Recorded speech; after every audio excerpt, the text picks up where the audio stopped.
Hi, thanks for tuning in to the Driveway Dids. Today I'm going to be showing you how to change the windscreen wipers on a Ford Focus. And as always, please don't forget to click on the subscribe button.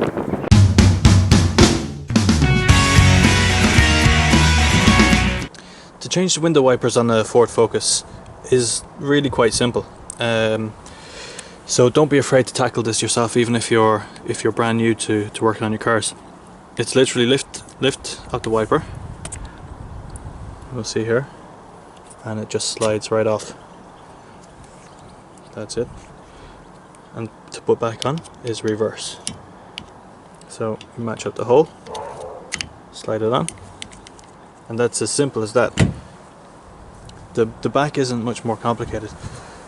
The back should just clip in. See, it just has this,